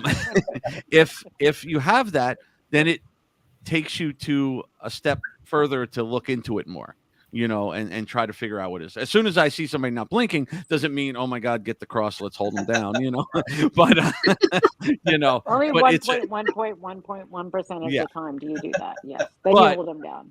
Right, but if you find somebody who has an attachment or just a ghost or something like that, very rare you're going to see them not blinking for 20 minutes. Right. That's nothing I've experienced, at least. Yeah. Bad Botox. And Kathy wants to know, is it safe for her to buy new store-bought dolls for her grandkids? Yes. Yes. New store-bought dolls? Yes. It's like buying anything, you're buying paper towels, you're buying, a hairbrush. Right. Anything can have energy. Yep. And I tell people, don't live in fear, just because something's old or something's new. What if somebody that was making something and it's new, what if their energy imprinted on it? You know what I mean? And it's not good. I mean, I've had people who bought a new car and their car, like they're swearing up and down that the car is cursed. And it's, it's a brand new car. I mean, you never know. They're trying to get a refund. It doesn't have to be a doll. Right? It doesn't have to be a doll. No. I came across an instance just recently. We had a Mystic Fest out here where there's just readers and just stores and everything else. And then I got contacted a little while later by a couple of friends of mine, and they said, "Hey, we feel like we have something on us. It's very much freaking us out. We lost time. We feel very lethargic. We feel everything else." And we were there at that Mystic Fest, and I explained to them that it wasn't an attachment. It wasn't anything else. They literally just walked by someone who had a bad energy, and that energy needed another source to go to because they were open. They were walking around, and energy itself isn't going to. It's not like a spirit or anything else. It needs to live off of something. So it jumps to a person, so it has an energy that it can feed off of. And I told her, I go, "You're exhausted because it's just energy." And I explained to them, this is something as simple as all you really have to do is sage your way out of this, or just simple tactics to get rid of this. And they did, and it was simply because they walked by somebody. But the next day they said they felt fine, but it was simply because they walked by somebody. So yeah, it doesn't have to be necessarily an item that gives you that. It could just simply be walking by something or someone where that energy becomes attached to you in some way, shape, or form, or just needs another host to kind of antagonize for a little while. About a year ago, I had my car engine went bad, and it was still under warranty, and I took it to the dealership, and they had it for about 6 weeks. Well, during this time, in the back of the dealership, they had gotten in a truck of wrecked vehicles. There was a spirit of a woman. She was about 25. She actually attached herself to my car. Yeah. And came home with me when I picked up the car, and she popped into my living room one night, and she had died in a car accident, and she had no idea where she was or what had happened to her. That's sad. Yep. That's sad. And Nico is asking, this is kind of a question for anybody who wants to answer, but he's asking, what equipment do you all use? Water. Whatever works. Yeah, really. Wait, I'll is it- tell you. I'll tell you what. Literally, a recorder. Yeah. Literally, a recorder is. I think I get like the out of everything that I have, just a simple recorder is Yeah. sometimes like I'm going to put one of the best things. Yeah. Well, I'll tell you, sometimes it depends when we walk into a location and we start picking up on the energy, and if something's there, then we kind of get an idea maybe of what equipment we need to use to get the evidence that we need. So it varies, Yeah. for me it does anyway. and like Jeff's saying, yes, but there's a difference Somebody though. else hear that Learjet just take off? Yeah, I I heard heard it. something. All Yeah. right, just all Heard right. Just want to something. make sure it wasn't me. Again, we go back to the two different types of investigating. I have a retarded amount of equipment, okay, because I'm an IT director too. There's two different things. When we go to a public investigation, I love to have fun, pull that all out, try everything we can, learn, experiment with it. But in a home, very little. We use audio, video, and more environmental stuff, EMF readers, temperature, things that judge temperature and humidity, and a lot of things like that. We will use a little bit of other equipment, but we're not going to take stuff in there like me personally. I don't like SLS cameras and things like that inside a home just because there's too many false positives on them and there's too many ways to explain them. So I don't want to give that as evidence ever, but audio And I- is and I- always the best. But Bill is as well on that kind of thing. It's also bringing something in to possibly debunk or give another reason as to whatever they claim is happening. Right. Certain things, but certainly a lot of stuff I have, I would never bring in a person's house. I first and started, you have a lot of stuff. when I first started investigating and I was just learning and I was trying to soak everything in, my team at that time was really about equipment. And I was having batteries and chargers and watching the screen and the lights are blinking. And I really lost being there in the place, in the moment, and feeling the energy that I eventually let everything go. It was just my recorder and a K2 meter so that I could ask them to raise that to a certain color or level to like get a response on the K2 meter, and that's it. That's all I ended up using. I've had the best response with that. Yeah, 100%. Those two things. 100%. That's it. Those are my two favorite things to have: is the recorder and a K2 meter to ask for responses. And I've let everything else go. And then I learned that my body was my other favorite tool to use. And it's kind of like being an athlete in a way, because the more I investigated, the better I got at it, the more I could feel the energy of something. And I got where I could feel it before the K2 meter would go off. And then I realized what it was that I was feeling. And then it became a tool, was my own body. So that's my other third favorite piece of equipment.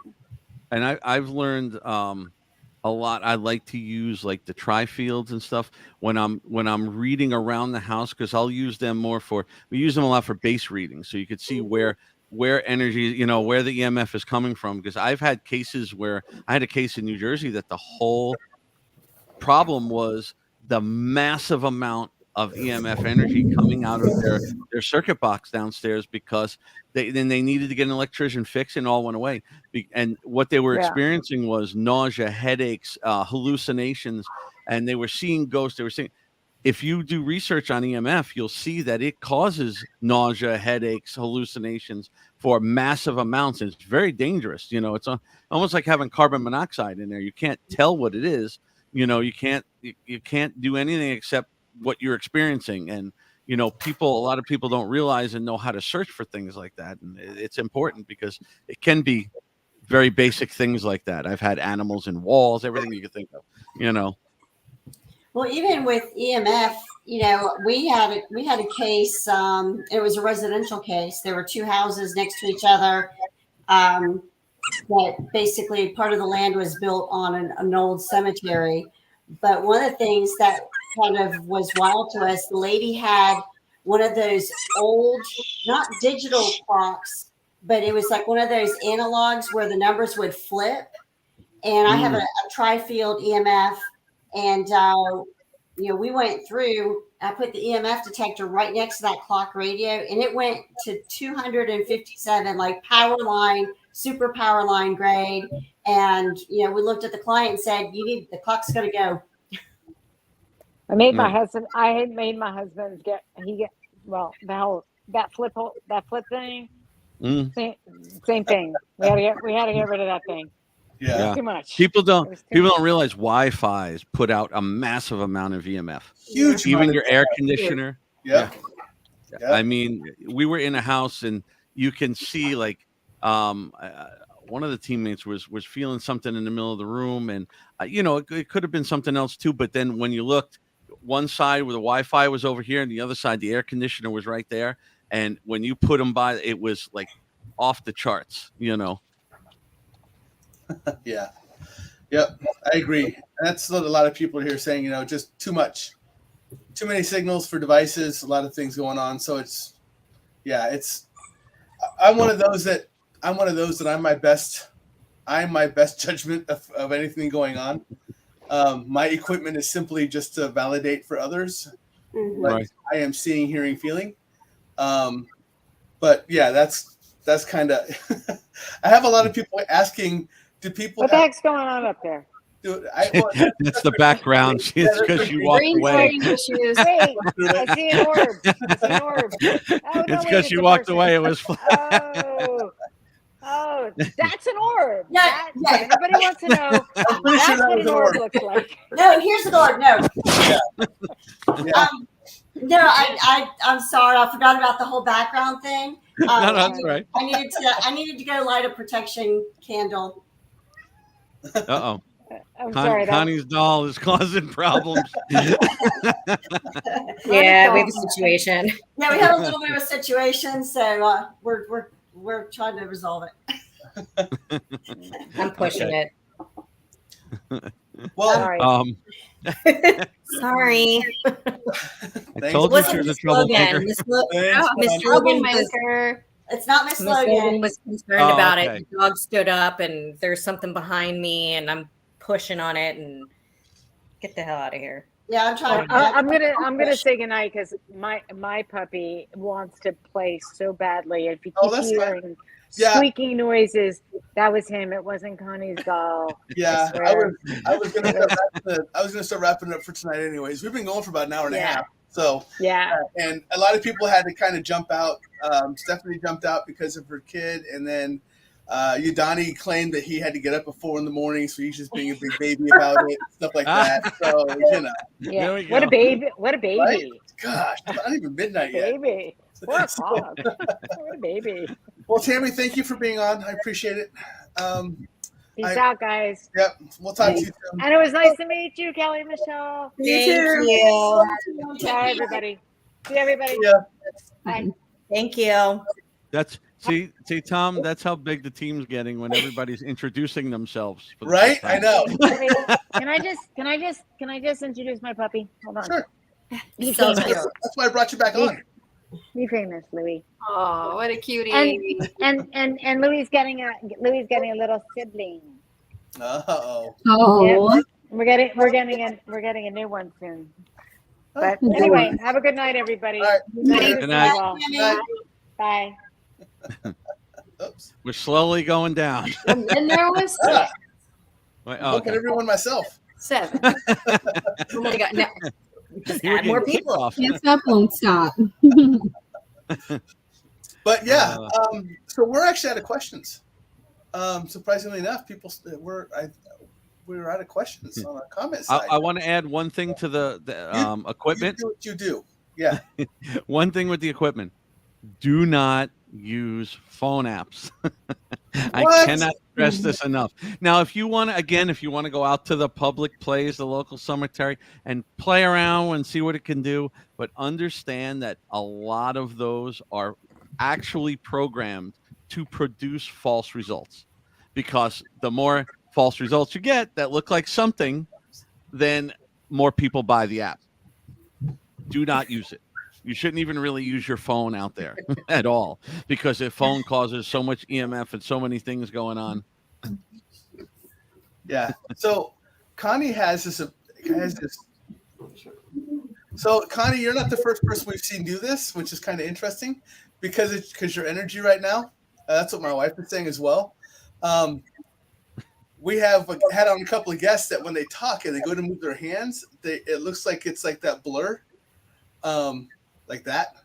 Uh-oh. And it's an energy. It's an energy that we found out that is what's doing it. It doesn't matter how slow. Yeah. See, it doesn't matter how slow you go. Your energy is drawing. Energy. Like Bill doesn't do it. Bill, I got no energy. his energy is terrible. So Test it. now everybody's like, I don't know what to do. I don't know what to do with my hands. Oh But yeah, we I'm noticed pushing it in other stuff out. people, too. So So yeah, we've noticed it in other people too. So it's kind of interesting to see them do it. Michelle's like, I'm not bringing my hands up. Nope, not doing it. Well, the bottom of her screen keeps flickering. Oh, I know. It's her bottom of the screen has been flickering all night. Yes. So she's been on. Oh, I don't see it. Her block has actually like I noticed blurred that. and it shook. like But only glitches. hers. Yeah. Yeah, exactly. But it's only hers. Everyone else Demons. has been fine. It's the But yeah, orb. so it's yeah, It's the orbs. yeah. Roseanne, I've seen that too. That the internet connection will cause that, but you'll notice it doesn't do it for everybody. And we've had it on to where one of our guests in the past has actually talked about the fact that when her energy builds, she kind of has that matrix effect. That's what I call it, the matrix effect. Yeah. The energy will cause issues with the electronics. Yeah. I mean, Oh, I'm surprised that with everyone on that we didn't break my internet tonight. I normally break my internet on my own, so I was just expecting like a handful of us just to go, nope, we're done, good night, and just shut it all down. And then when I saw Connie and Kelly start lighting crap, I'm like, oh, we're in so much trouble now. So I honestly didn't even catch anything. I thought it was Connie's dog that like did something in the room, and Connie's like, I better go light a candle for that. right? She's like, I Well, gotta like, do this. I'm holding her, and the dog is sitting like 3-4 feet away from me. And she's sitting there, and all of a sudden she just stands up and starts like staring. And I'm like, okay, this is weird. And then she tried to get in my lap, and I'm like, whoa, like, don't do that right now. Right. But she normally doesn't try to get in my lap when I'm in this chair, and I was too far away, so she was going to have to jump. And then Kelly was messaging me, and I'm just like, oh, great. Yeah. So I put Miss Logan back. I got the dog out of the room, and then I'm like, let me push this thing. And Well, Miss Lloyd, that's why you felt like when she was hugging you, she was protecting you from When you whatever. talk about energy, and many things shock me when I touch them. Many things. Yeah. It's a problem I have. I cannot wear a watch. It stops running. Mm. do you have telekinesis? I've never really tried to know, but I have issues. So I'll just say You probably do. You probably have telekinesis. It's very cool. Yeah. Rosie's asking, did anyone use the cat balls that light up? Yeah, we do. We have. Oh, there you go. Oh, by the way, hi, Rosie. Glad to see you on here. Her and Melody, they just like magically popped up all of a sudden. I'm like, oh, okay. So those are two of our Hawaii groups. When you guys hear me give the readouts for the time zones in the beginning of the show, it's really so people know where in the heck I am compared to where they are, because some people, like even on our own team, go, what time is it there compared to where it is here? But I know that people in my audience have no clue where they're at either compared to our time zone. So I read them out for them. So they go, okay, I'm in Hawaii, so that means he's 5 hours ahead of me. So, okay, I know where I'm at now. So, but apparently today it still didn't work. Some people just kind of missed it. So, but no, it's interesting because, oh yeah, I'm sorry. Rosie's not out there. Rosie's right next to me in Hastings, Nebraska. Nebraska. Melody's out there. Yeah, right. That's pretty close to where we all were. But it's interesting because I have a very high energy in my head when all of this came on, which is normal for me. My head's what sets me off. When other people set me off, it's in my head. But Connie, when you brought the doll out, I actually had to like my head turns to the left when I'm actually picking up like anything else, like if it's a spirit or if it's a something, like the lady attached to your doll. I had to turn my head a lot because I was picking up on it. I was like, wow, that's really weird that I'm picking up on Miss Logan from here right now. So she's strong. Imagine being in the room with her. That's exactly how I feel. She's Well, just it's interesting. very, very protective of Connie. Very protective. Yeah. Oh, yeah, definitely. Yeah, when she said that she felt the arms wrapping around her, that's literally what I was seeing. Was like she was on your side, kind of, and like leaning down and reaching across your shoulders, like from this side to that side. My camera's backwards, so I got to figure it out. But it looks like she was kind of like kneeling down, like leaning down to you to wrap her arms around you from the side, is what I saw in my head, even though she was sitting on your lap. See, no, I'm not psychic. I am an empath, and normally my thing is either the energy or the emotions I can feel. And it's weird. The only thing I had was when she came out, I got extremely warm. And don't say anything about age or anything like that. I got extremely warm, which was really weird. I mean, I've had that from people which is weird, from people who get real nervous. I can feel their nerves. I'll start sweating. From their nerves. But that was the only thing I got. I know you, Donnie, messaged me saying something about the doll too. He was feeling something from that doll too. Yeah. It's interesting. So, Connie, don't put that doll in a case. She will not like that. She will go nuts. No. Yeah, I just didn't put her in a case to protect her because I'm afraid she's going to fall. If you do something padded, you have to have one side open. Mm-hmm. Okay. Yeah. You can't have something totally closed. Yeah. Completely close it. Yeah, I felt like the top should be open because I don't think I can't have the side open, but I was thinking about that with the top open. As long as you have something open, and then also whatever you put her in, make sure it's secured. Like if you have her on a bookshelf, secure it. Yeah. Okay. Or else the case will topple. I say she will move it. She will. She will. She will do this. If she feels like she needs to get to you quickly, and that's the thing. She is a protector of you, and so she will topple it over to get to you if she feels like she has to. Yeah, I only want to do that just because I'm afraid of her getting hurt. I don't want her to break, so that's the only reason why. I'm not trying to like encase her to keep her energy in there. I don't think that would be a good idea. I'm going to get in trouble for this one. Maybe she needs to take a trip to Phantasm. Maybe. Should bring her. Could do a panel. So Nico could do her own panel. Bring her in the room and everybody clears out. They're like, forget it. Yeah. Nico wants to know, how could this be scientifically proven? It can't. Exactly. Yeah. However, when you have this many people with abilities all saying the same thing, independent of each other, it's kind of, you can't prove it, but it has to get your attention. Yeah. Right. I've been on cases with the Warrens. I was on cases with the Warrens with everybody in there, and I didn't know, this is when I was first on, I didn't know I was the only person without psychic abilities in the actual case. And I'm watching the side chat between everybody, and they're going, do you see the guy behind her with the hat? And everybody's going back and forth, and I'm going, am I on the wrong damn case? I'm looking, I don't see any guy. What the hell are they talking about? And I'm like, oh, am I the only non-psychic? And they're like, yeah, I guess so. So yeah, when everybody's seeing the same thing, Yeah.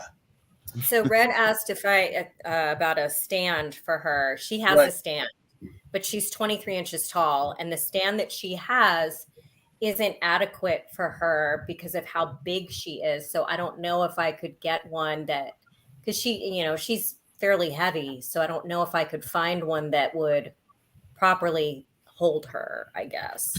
Put the stand around her, and then attach the stand to like the wall or to a cabinet or something, like they do with a cabinet, so it doesn't go over. Right. Attach, not her, but attach the stand Right. mounted Yeah, I into can the do wall. that.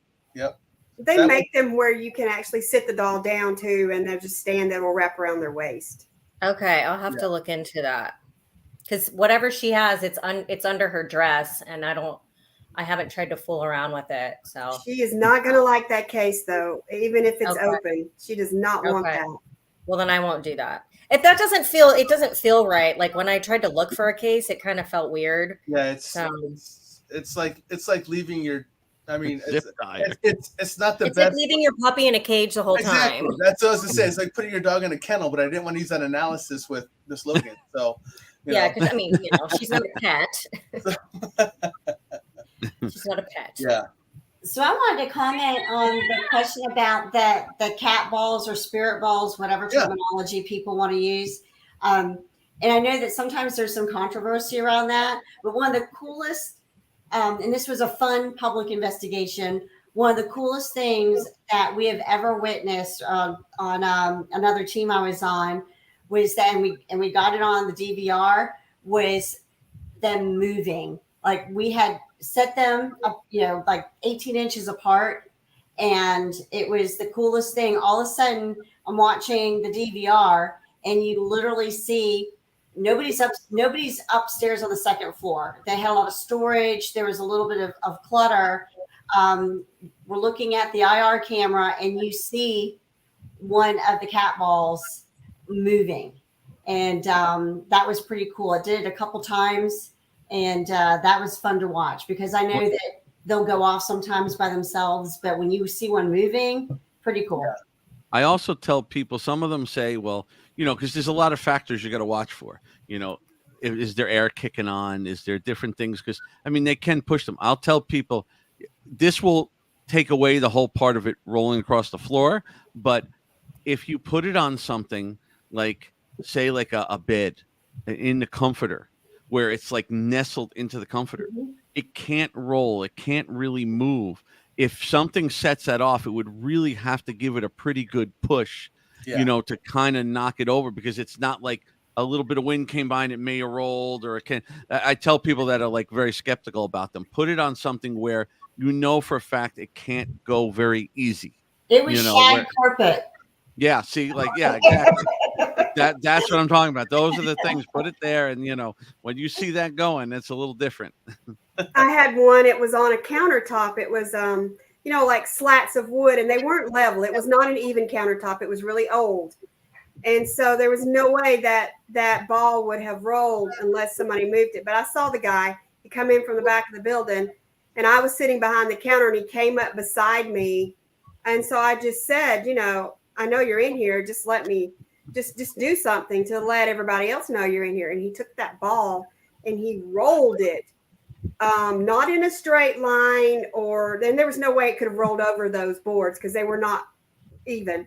And he rolled that thing and it fell off, and he moved it and it rolled right between the legs of my stool and stopped right past it. Right. Yeah. So I knew, it was moved. It's like anything, we don't look at it just because it moved. We automatically take it as something. We're going to look and see why and try to debunk it first. Right. Yeah. Try to debunk it first. I mean, that's what I'm known for. That's my skill, is debunking, because I don't have any of the psychic skills or anything like that. So that's my help to the team. Is they always call me that from the very beginning. Is I would look at anything, every reason. Why is this doing this? What could it be coming from? I'd always, and everyone hates me for it when I'm at a public investigation, because then I always debunk what it is, and they're like, "Oh, yeah, But that's what gives it legitimacy. Is that you have to. Regardless of whether you have abilities or don't have abilities or whatever, I think, you have to be able to look at everything with some healthy skepticism to make sure that, something isn't wind, or someone didn't accidentally, or there's not a loose floorboard that, was vibrating to the tune that something on a countertop across the room moved or something like that. So, I mean, that's, because if you don't have that skepticism, then how are you going to be believable? Right. Yeah. And we put that ball down and we jumped on the floor. I actually took my fist and banged on that countertop and it never moved. It would not move. So I knew it was legitimate, because when we place equipment, we try to go ahead and do things like that. Debunk. Is there a vent there? Can we move it with movement ourselves or anything like that? And and I'm like Renee, because I know a lot about technology. I know a lot about photography and CCTV. And, the thing is, when we debunk it, a lot of people are maybe bummed out a bit. But when we get something that I can explain, then everybody's really excited because that it's more legitimate. Yeah. I was just gonna say that I am always the bad guy, like Rosie said, and I'm always like, man, I'm sorry, you guys, I'm always raining on your parade. But then when I finally say okay, I can't explain that, they're all listening because they're like, okay, Renee says it's serious this time. And that's the thing with the public ones too, like the public investigations. A lot of them are serious investigators, so they're wanting the bells and whistles. They're wanting something to happen, so they've had an experience. They're not seriously about it, trying to debunk it. They want to have that experience, like they see on those shows they watch and stuff. Right. And like in those Facebook groups, like Connie said, that people will be like, "Oh, if you don't believe, why are you in this group?" It's not that we don't believe. We're not trying to discredit you. We're trying to show you.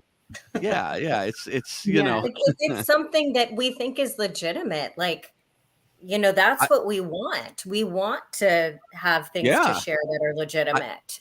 I tell them you have to educate people about it too, because it's like this. Oh my God, this speck of dust with the face in it is not your grandma. Bugs. They always think bugs are flying around, and you can see the wings sometimes, but some people just want to believe. They just want the magic of it. And it's hard too when you see people that say that they're investigators and they're presenting evidence and it's nothing. And it's like, oh my, and I understand we're learning and people are at different levels with this, but to sit there and when somebody tries to say, hey, that's what this is, and then they're arguing about it, that's problematic, because we want to get answers. We want to get to the bottom of things. We can't do that by, not listening and learning and growing. This is a flashlight. That's a big flashlight, Bill. Use it to light up the room only. Do not unscrew it and try to get yes and no answers. Because and I have been guilty of that. I have been guilty of the flashlight thing. Well, everybody did it when they first heard of it and saw it. For sure. We all went through that flashlight phase. Well, the thing is, we still like to have fun. Even though we're not, like you were saying, Bill, at public investigations, bringing out all those gadgets. So but I see people doing it in residentials. No, that's what I'm saying. I see people doing it in residentials, and they tell us that it's like if you unscrew the flashlight until it turns off, you're breaking the electrical current. Right. Anything will cause this to heat up, and cool down and expand and contract, and it will light up. Yes. Everything will cause it. I have videos that show actual, experiments with the air change, the temperatures where they were using a thermal gun, so you can see the thing change temperature and watch it turn on, turn off, turn on.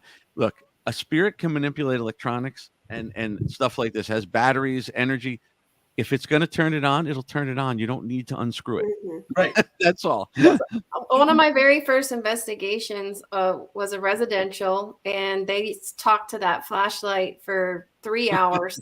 See? And And I was like kind of going, okay. So the first thing I did, like I said, natural debunker from the beginning. I started researching how the flashlight works. And then I came back to them and I said, no, see if there's contact and moisture. And if it heats up and that contact comes back together, it goes on. And they're, oh, yep, I was the bad guy. Oh, yes, always, always. But it was But They just wasted 3 responding. hours. Yeah. but the TV pushes it. The TV has taught everybody about do. that. And again, I'm not saying don't try. You want to try, don't try, but not in a residential case. Don't go in and start talking to it and trying to get answers because it's not how it works. You know, could some of this stuff be something sometimes? It's possible. We don't know everything, but if we can get a logical explanation for it, most likely that's what it is. You know, I mean, that's the first thing you have to look at. Yeah. You do, and there are things that are explained that can't be explained. My very first investigation was Old South Pittsburgh Hospital in Tennessee, and I had a tactical flashlight. That was a wild night. We can talk about it later because, man, it was pretty intense for my very first investigation. But I had a tactical flashlight that was on an inside pocket in my jacket. You have to twist it pretty hard to get it to stay on. Right. So we're doing the human pendulum experiment. I'm new to this. I don't know any better, right? And all of a sudden I was like, gosh, why does my stomach feel so hot?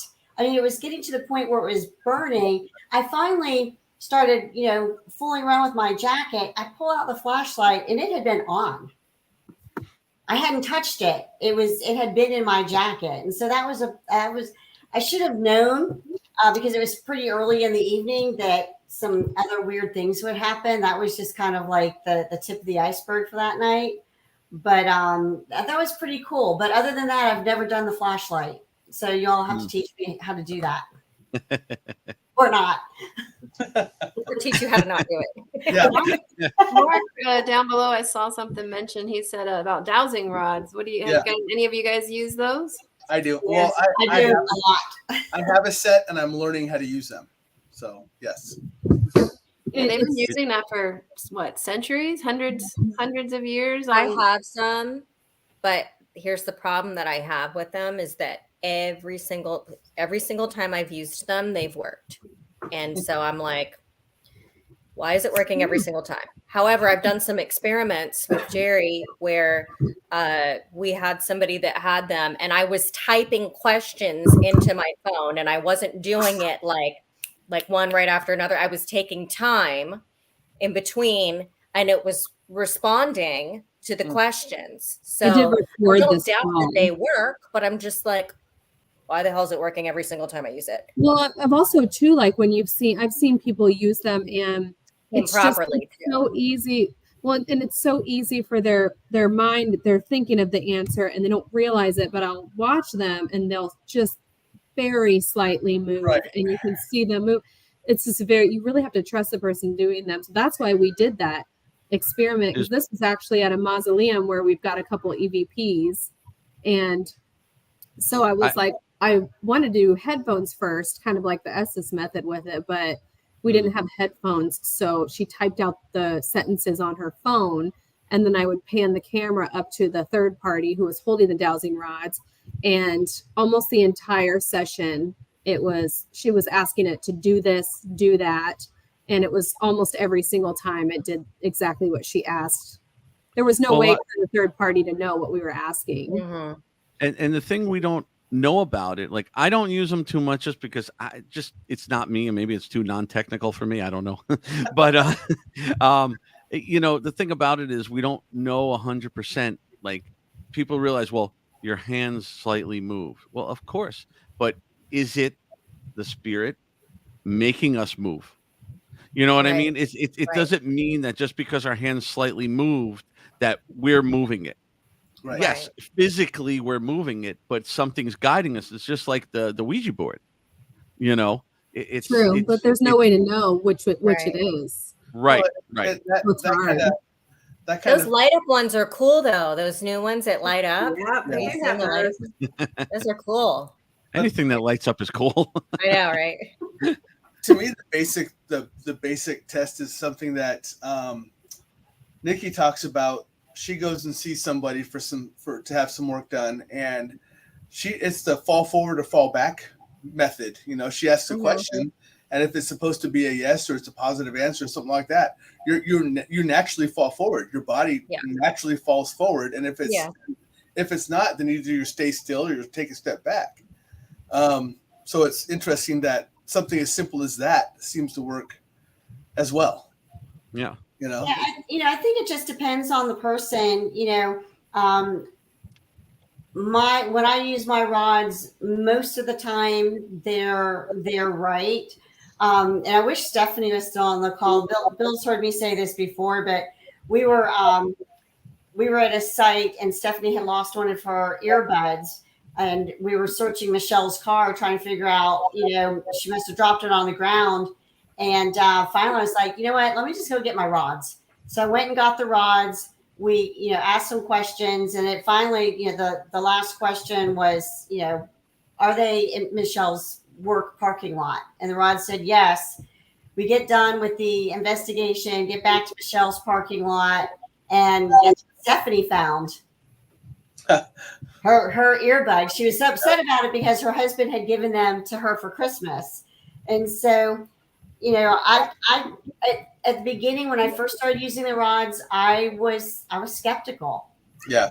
After 2 years of using them, they've been pretty doggone accurate. And I'll get to the point where I will have someone not tell me their question. I'll say, I want you to think about this question in your mind. And then they have to verify, that they already know the answer to. And then, we're trying to get that verification. And so it's wild. I don't understand it. It's, my kids call them the ghost sticks. If my granddaughter does something wrong or she lies to her mom, then my daughter will call me and say, okay, I think Addie's lying. And then she'll be like, Adelaide, Mama Kelly's getting out her ghost sticks. Nice. Those are going to tell on you. I do have a set of dowsing rods, but I never see them because Vivian always uses them. She uses the dowsing rods and the pendulums, and not for investigating, but for what she does with energy and everything. So, right. It's just, I don't know. I've never done well with them. It's just not I don't think they're for everybody. Yeah. No, not for me. And I would never pull them out in front of a client. Yeah. No. That's a no-no. Yeah. I think they're more for fun for me anyways. Yeah. I'm too naturally shaky anyways. I don't think I could be the one that would put them. They're going to go some way. I still always wanted to show up at a client's house one time wearing a big proton pack. Right? And just be like, we're here. Yep. Oh my gosh. Where's it at? Yeah, where's it at? We got it. Mark in the audience. Mark in the audience. Roll in the trap. Roll up in the car. Always wanted to do that, but Well, everybody, I think I'm going to call it. We've been here for 2 hours. We tried to leave and then we accidentally stayed. Right? But the good news is, whenever Bill is actually going to call for a meeting, I'm just going to say we're going to have a show. Because that way people will show up. Exactly. So, Right. But before we go, Bill, I wanted to let you know that I actually caught an orb and I encased it in green jade. So just so you know. Oh my God. The orb thing will never leave me. It will not. It will not. I want to thank everybody for coming on, and I'm just happy I got to meet everybody. I actually got through almost the entire team meeting everybody. All I'm missing is Cassie, I think. Yep. But thank you for coming on, everybody. This was a great night. We definitely, this is going to piss off the other group, but we definitely did better than the other group did, the first group. So that's just throwing out that challenge to the first group. I'm on both. I'm all right. That's because of Miss Logan. It's because of Miss Logan. It's Miss Logan. It is. We can't say it's Bill because that'll just, It was kind of the. It won't fit on the screen anymore. But wait, it was kind of like the OGs versus the new people. Pretty much, yeah. If you really look at it, except for Rob, because Rob's newer. But it's kind of, True. And I was on both of them too, so that's what brought it down. You had to be the host. But anyways, ladies and Bill, thank you very much for being on the show. I greatly appreciate it. I will reach out to you all pretty much individually because I have a couple of ideas for other shows coming up. And I may try to steal a couple of people and throw you on together. I don't really want to break it up for like, one thought is I've thought about kind of doing like the Georgia thing and then part of the Florida team and stuff like that. Or just like, there seems to be a very strong vibe between a handful of you because you guys do hang out together and everything else. And I may try to just bring you on to talk about like what you used to do in the past on your old teams or what you guys do now together or whatever else. So if you guys are okay with that, I'll be reaching out to you in the future. And we'll just go from there. But otherwise, thank you for being on. I had a wonderful time meeting and talking with all of you. We had great story times. And yes, we did have our squirrel moments, which was fantastic. I love squirrel moments. Those are built into my show on purpose. Even if we would have had a straight line, I would have broke it off myself and turned into a squirrel moment. So that's on purpose.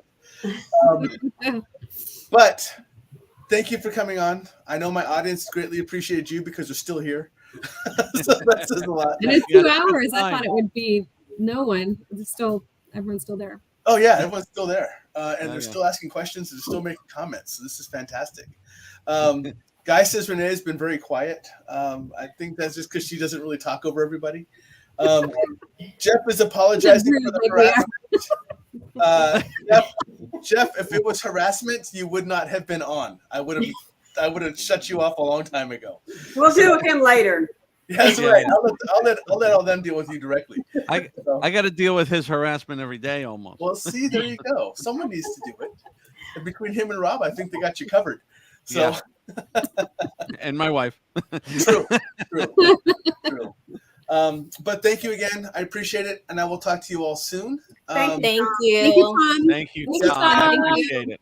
Appreciate it, and I will be talking, like I said, to all of you at some form or another, whether it's on our normal discussion page or I'll reach out to you all individually. So other than that, have a great night. Much love, and I will talk to you all again soon.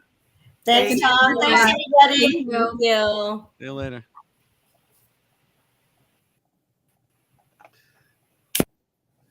All right, folks, that's the Thursday night show. I will have a Monday night show coming back on the 26th. I have on Marty Argentino. Her advertisement will be coming out soon, so it will also be at 7 p.m. Central, just like my show normally is on Monday nights. So please come out and visit Marty, visit me. Come say hi to everybody. And again, audience, y'all were fantastic. Again, as I always tell you, the audience and the guests are what make the show. I am simply here to say good morning and to say good night and to have the platform to talk on. Without the family, which is what I call all of you, this would not be possible. Let's continue to grow the family. Reach out, like, follow, share. Let's get everyone involved in this. This is a great community to be a part of. The reason this was built initially was everyone has a platform to talk to and to learn from. And I think we can all learn from each other in a very loving way. So make sure you're getting the word out. Let people know that we're here. For those who do not know, really quick, here's my information right here. Stuff I learned from Schoolbook. I'm on Twitch. I'm on Facebook. I'm on YouTube. So go out there, find me, follow me, like me, share me, and everything will be good. And if you want to find out more about P.E.R.S, guess what? Here's our information. So you can go out to the facebook.com/PERSFL. We have an email site as well. So you can go to help@PERSFL.com. And there's a full website out there too, Paranormal Existence Research Society.com. So go out there, like, follow, share as well. Feel free to ask questions. Send in emails if you have questions about anything. If you do feel like you need assistance, do not hesitate to go out to any of these and start asking questions. We can always send you to where you need to fill out the forms at and get you rolling in the right direction so we can definitely help you or someone you know needs help. That's what we're here for. That's what the team is built around. It is done very professionally, but also very personally and with very much respect. So do not hesitate if you have questions, you think you might have an issue. As Bill mentioned earlier, we will be there from the beginning to the end to help you out as long as you're willing to reach out, do the footwork with us and put the work in to make your life a better life, or to make your situation a better situation. Other than that, have a great night. I will see everybody Monday night at 7 p.m. with Marty Argentino. Stay safe for the rest of the week and for the weekend. Other than